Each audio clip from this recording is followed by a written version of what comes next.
الحمد لله وكفى وسلام على عباده الذين اصطفى أما بعد فأعوذ بالله من الشيطان الرجيم بسم الله الرحمن الرحيم قل إن صلاتي ونسكي ومحياي ومماتي لله رب العالمين وقال تبارك وتعالى إياك نعبد وإياك نستعين وقال النبي صلى الله عليه وسلم المسلم من سلم المسلمون من لسانه ويده أو كما قال النبي صلی اللہ علیہ وسلم۔ السلام علیکم ڈیئر اسٹوڈنٹس، امید ہے آپ سب خیریت سے ہوں گے۔ آج ہمارا دوسرا لیسن ہے اور وہ ہے عبادات۔ سب سے پہلے عبادات کی معانی سمجھنی ضروری ہے کہ عبادات کسے کہتے ہیں۔ تو عبادات یہ عبادت کی جمع ہے اور یہ عربی زبان سے لیا گیا ہے لفظ عابد سے، اور عابد کا معنی ہے بندہ۔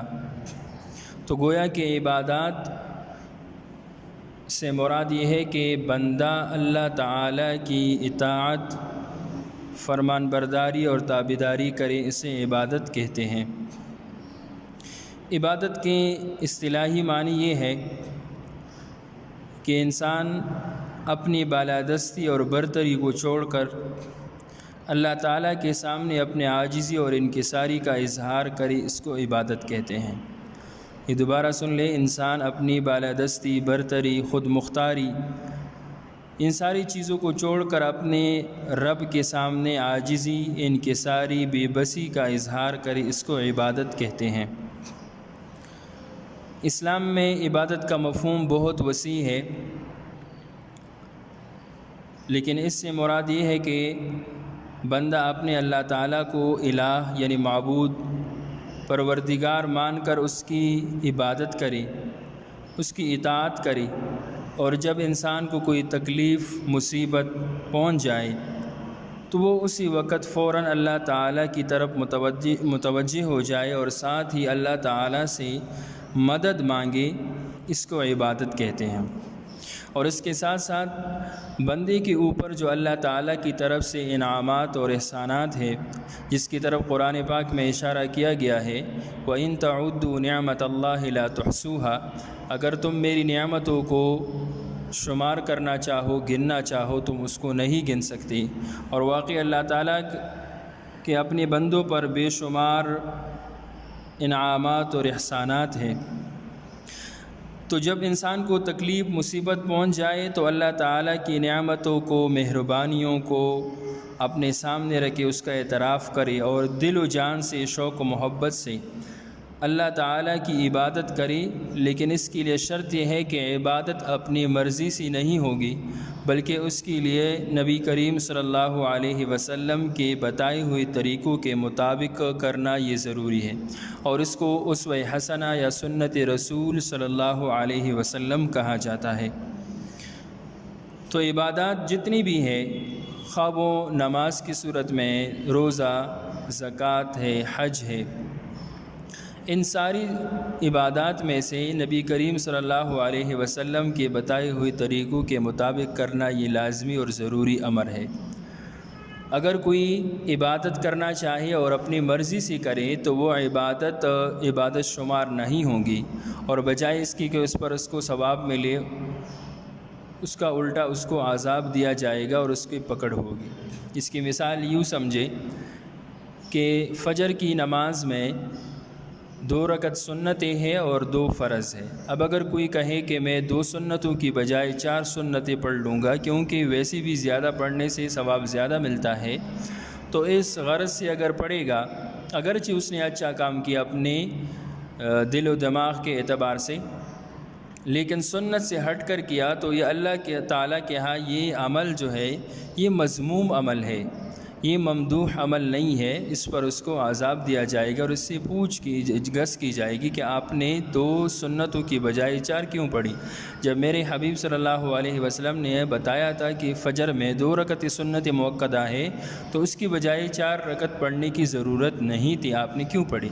تو پتہ چلا کہ جتنی بھی عبادات ہے اس میں نبی کریم صلی اللہ علیہ وسلم کے بتائے ہوئے طریقوں کے مطابق چلنا، اس پر عمل کرنا، یہ بہت لازمی اور ضروری امر ہے۔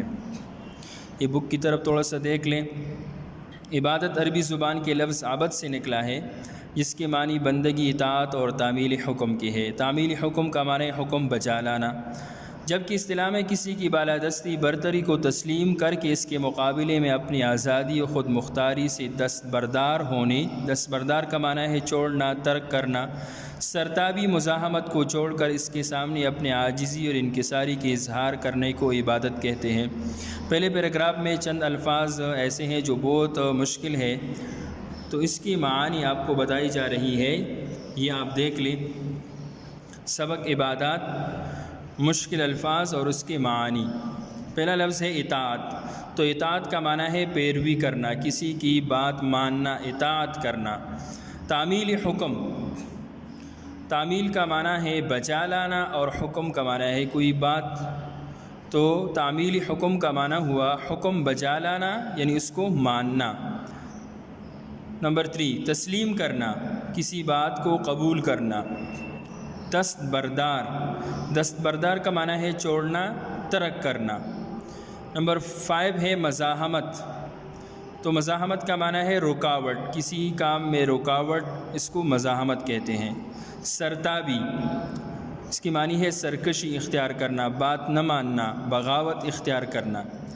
بالادستی، بالادستی کا معنی ہے فوقیت یا برتری۔ تو جیسے آپ صلی اللہ علیہ وسلم نے ارشاد فرمایا، کسی عربی کو عجمی پر کوئی فوقیت حاصل نہیں، یعنی عربی کو عجمی پر کوئی برتری حاصل نہیں۔ برتری کے لیے جو شرط لگائی گئی ہے وہ تقویٰ کی ہے۔ نباتات کا معنی ہے پودے، جو پلانٹس ہے اس کو نباتات کہتے ہیں۔ فحش، بے حیا، یہ نماز کے بارے میں آتا ہے کہ نماز فحش اور بے حیائی سے، بری باتوں سے روکتی ہے، تو فحش کا معنی ہے بے حیا۔ تقویٰ کا معنی ہے پرہیزگاری، گناہوں سے بچنا، اس کو تقویٰ کہتے ہیں۔ شعائر، اس کو شعائر اسلام بھی کہتے ہیں، نشانیاں، یعنی اسلام کی نشانیاں۔ یہ چند الفاظ ایسے تھے جس کے معانی مشکل تھے، یہ آپ کے سامنے ابھی آ گئی، اس کو دیکھ لینا۔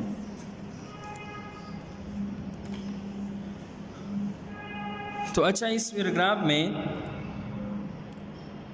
اللہ تعالیٰ ارشاد فرماتے ہیں ایاک نعبد و ایاک نستعین، اور ہم نماز میں یہ پڑھتے ہیں سورۃ فاتحہ میں کہ اے پروردگار، ہم تیری ہی عبادت کرتے ہیں اور تجھ ہی سے مدد مانگتے ہیں۔ تو اللہ تعالیٰ کی عبادت کرنا اور اسی سے مدد مانگنا یہ مسلمان کا شیوا ہے، کیونکہ جب ہم جس کی عبادت کریں گے تو ظاہری بات ہے اسی سے دعا مانگی جائے گی، اس سے مدد طلب کی جائے گی۔ اور اسلام اور شریعت میں عبادت کا جو منبع ہے وہ صرف اللہ جل شانہ کی ذات اقدس ہے، اس کے علاوہ کسی کی عبادت پرستش نہیں کی جائے گی، اور اس کے ساتھ ساتھ عبادت بھی اسی کی جائے گی، اور جو مدد مانگی جائے گی وہ بھی اللہ تعالیٰ ہی سے مدد مانگی جائے گی، کیونکہ اللہ تعالیٰ ہمارے الہ ہے، رب ہے، سارے کائنات کے خالق اور مالک ہے، سب کچھ اس کے دست قدرت میں ہے، اور اللہ تعالیٰ سب کچھ کرنے والے ہیں، سارے کے سارے مخلوق، سارے کے سارے انسان اسی کی محتاج ہے، تو جب ہم اس کے محتاج ہیں تو اسی سے مدد مانگیں گے۔ اس کے ساتھ ساتھ عبادت کا ایک خاص پہلو جو بیان کیا جا رہا ہے وہ یہ ہے کہ عبادت کے لیے اللہ تعالیٰ نے متعین صورتیں بنائی ہیں اور اس کے لیے اوقات مقرر کی ہیں، مقداری بھی مقرر کی ہے، کیفیات جس طریقے سے کرنی ہے، یہ ساری کی ساری چیزیں شریعت کی طرف سے طے شدہ ہے، اس میں کسی قسم کی تبدیلی کی گنجائش نہیں ہے۔ اب سب سے پہلے ہم بات کرتے ہیں اوقات کی، تو فجر کے لیے ایک خاص وقت ہے، ظہر کے لیے، عصر، مغرب اور عشاء میں ایک خاص وقت مقرر کیا گیا ہے نمازوں کے لیے، اگر اس سے ہٹ کر کوئی پڑھنا چاہے تو وہ نماز نہیں ہوگی۔ جیسے آپ صلی اللہ علیہ وسلم کا ارشاد ہے کہ 3 وقت ایسے ہیں جس میں کسی قسم کا سجدہ قبول نہیں ہے، ایک جب سورج طلوع ہو رہا ہو، نمبر 2 جب سورج زوال پہ ہو یعنی بالکل درمیان میں ہو، اور نمبر 3 جب سورج غروب ہو رہا ہو، تو ان 3 اوقات میں کسی قسم کا سجدہ اللہ کے ہاں قبول نہیں ہے۔ تو پتہ چلا کہ عبادات کے لیے شریعت کی طرف سے اوقات مقرر ہے۔ نمبر 2 مقدار، یعنی اس کے لیے مقدار بھی متعین ہے، کہ آپ نے روزے رکھنے ہیں تو کتنے رکھنے ہیں، تو اس کے لیے ایک مہینہ شہر رمضان الذی انزل فیہ القرآن، ایک مہینہ اللہ تعالیٰ کی طرف سے یہ مقرر شدہ ہے۔ نمازوں کے لیے 5 وقت کی نماز ہے، زکوٰۃ کے لیے 40واں حصہ ہے۔ اسی طرح جو صاحب نصاب ہو وہ پوری زندگی میں ایک مرتبہ حج کرے گا، تو یہ ساری کی ساری چیزیں اللہ تعالیٰ کی طرف سے ان کے لیے مقدار متعین ہے۔ کیفیات کا معنی ہے طریقہ کار، تو طریقہ کار اس سے پہلے جب میں نے بتایا کہ آپ صلی اللہ علیہ وسلم نے جو طریقہ اختیار کیا ہے ہم اسی کو اپنائیں گے اور اس پر چل کر کامیابی حاصل کریں گے، کیونکہ اللہ تعالیٰ کا ارشاد ہے لقد کان لکم فی رسول اللہ اسوۃ حسنہ، تمہارے لیے آپ صلی اللہ علیہ وسلم کی زندگی سب سے بہترین نمونہ ہے، اسی کو فالو کرتے چلے جاؤ۔ اس کے ساتھ ساتھ شریعت کے معروف معنوں میں عبادت سے کیا مراد ہے؟ عام طور پر جب عبادت کا لفظ بولا جاتا ہے تو اس سے کیا مراد ہوتا ہے، تو وہ اس میں بیان کیا جا رہا ہے۔ تو شریعت کے معروف معنوں میں جب عبادت کا لفظ بولا جائے تو اس سے مراد نماز، روزہ، زکوٰۃ اور حج ہے، کیونکہ اسلام میں داخل ہونے کے لیے سب سے پہلی شرط وہ تو شہادت اللہ الہ الا اللہ ہے، وہ تو ایک لازمی جز ہے اس کے لیے۔ اس کے بعد جب اسلام میں داخل ہو جائیں تو عبادت سے مراد نماز ہے، روزہ ہے، زکوٰۃ اور حج ہے، اور یہ اسلام کے نمایاں مظاہر ہیں اور انہیں ارکان اسلام کا نام دیا جاتا ہے۔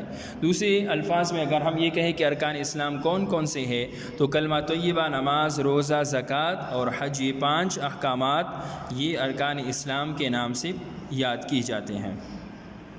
اس کے ساتھ ساتھ انسان کی زندگی کا ہر لمحہ وہ عبادت پر محیط ہے، یعنی وہ ہر وقت عبادت میں مصروف رہتا ہے اور وہ عبادت میں شمار کیا جاتا ہے۔ حضرت علی رضی اللہ تعالیٰ عنہ سے کسی نے پوچھا کہ تم 24 گھنٹے میں کتنی دیر یا کتنا وقت تم عبادت میں گزارتے ہو، تو حضرت علی نے ارشاد فرمایا کہ ہم تو 24 گھنٹے عبادت میں گزارتے ہیں۔ تو وہ کافر آدمی وہ پریشان ہو گیا، اس نے کہا یہ کیسے ہو سکتا ہے؟ تو حضرت علی نے فرمایا کہ ہم جو اٹھتے ہیں، بیٹھتے ہیں، کھاتے ہیں، پیتے ہیں، سوتے ہیں، کسی سے ملتے ہیں، بازار جاتے ہیں، یہ سارے کے سارے طریقے آپ صلی اللہ علیہ وسلم اور شریعت کے مطابق کرتے ہیں، اور یہ ایک اصول ہے کہ جب ہم اپنی زندگی کو نبی پاک صلی اللہ علیہ وسلم کے سنت طریقوں پر گزاریں گے تو ہمارے 24 گھنٹے وہ عبادت میں شمار کی جائیں گے۔ اب کھاتے تو ہر کوئی ہے، لیکن سنت طریقہ کیا ہے؟ دائیں ہاتھ سے کھانا، اپنی طرف سے کھانا، بسم اللہ پڑھنا، اور آخر میں اللہ تعالیٰ کو شکر ادا کرنا۔ اسی طرح سوتے تو سارے لوگ ہیں، لیکن اگر سنت طریقے سے دعا پڑھ کے سو جائیں اور پھر اٹھ کر دعا پڑھ لیا جائے تو سارے کی ساری جو نیند آپ نے کی وہ بھی عبادت میں شمار کی جائے گی۔ اور اس کی دلیل یہ ہے کہ آپ صلی اللہ علیہ وسلم کا ارشاد ہے جس نے عشاء کی نماز جماعت کے ساتھ پڑھ لی اور پھر فجر کی نماز بھی جماعت کے ساتھ پڑھ لی تو اس کی ساری رات عبادت میں شمار کی جائے گی۔ پتہ چلا کہ ہم اپنے معمولات کو نبی پاک صلی اللہ علیہ وسلم کے مبارک طریقوں پر گزارے عبادت میں شمار کی جائیں گے۔ جیسا کہ اس آیت میں اس کی طرف اشارہ ہے قل ان صلاتی و نسکی و محیایا و مماتی للہ رب العالمین، اے نبی آپ ان کو کہہ دیجئے کہ میری نماز، میری عبادت، میرا مرنا، میرا جینا سب رب العالمین کے لیے ہے، یعنی میں جو بھی کرتا ہوں 24 گھنٹوں میں میرا مقصد ہے اللہ تعالیٰ کو راضی کرنا۔ آخری پیراگراف میں یہ آیت آپ کو نظر آ رہی ہے وما خلقت الجن والانس الا لیعبدون، کہ میں نے جن اور انسانوں کو اپنی عبادت کے لیے پیدا کیا ہے، یعنی ہمارے جننے کا مقصد جو ہے، پیدا ہونے کا مقصد ہے وہ اللہ تعالیٰ کی عبادت ہے۔ عبادت کی کتنے پہلو ہیں؟ تو عبادت کے 3 پہلو ہیں۔ سب سے پہلا جو پہلو ہے وہ تو ہے اللہ تعالیٰ کی رضا حاصل کرنا۔ ہم جتنی بھی عبادات کرتے ہیں، نماز، روزہ، زکوٰۃ، حج، کسی کے ساتھ اچھائی کرنا، نیکی کرنا، صدقہ دینا، کسی کو اچھی بات بتانا، ان سب کا منبع ہو اللہ تعالیٰ کی رضا، یہ سب سے پہلی بات ہے، اور یہ سرپرست جو مقصد ہے وہ ہے اللہ تعالیٰ کی رضا کا حاصل کرنا۔ نمبر 2 ہے حقوق اللہ۔ حقوق اللہ میں نماز ہے، روزہ، زکوٰۃ اور حج ہے۔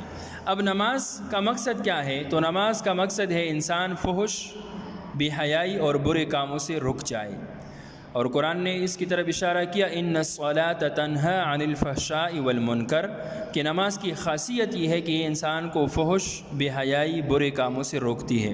نمبر 2 ہے زکوٰۃ، تو زکوٰۃ کا مقصد یہ ہے کہ دولت چند ہاتھوں میں جمع ہونے سے رک جائے، بلکہ اس سے معاشرے کے نادار، مفلس، غریب افراد کی مدد کی جائے۔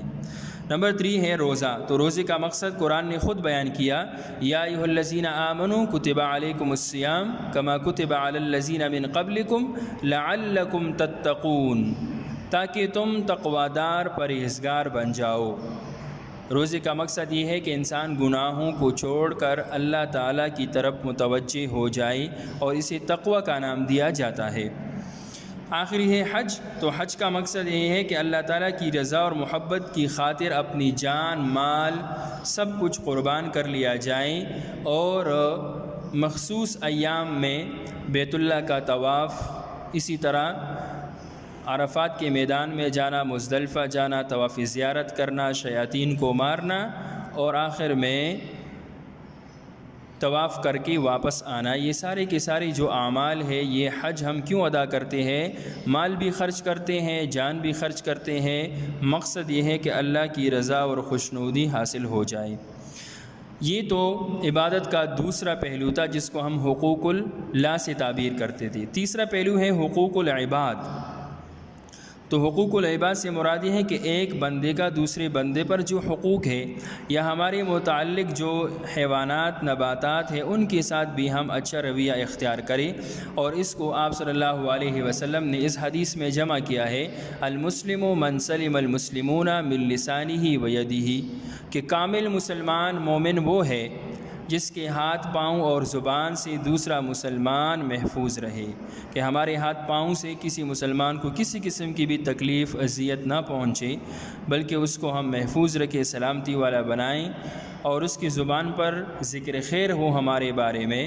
اس کو کامل مسلمان کے نام سے تعبیر کیا گیا ہے۔ آخر میں اس کی طرف اشارہ ہے وَقُولُوا لِلنَّاسِ حُسْنًا، کہ لوگوں سے اچھی طریقے سے بات کرنا۔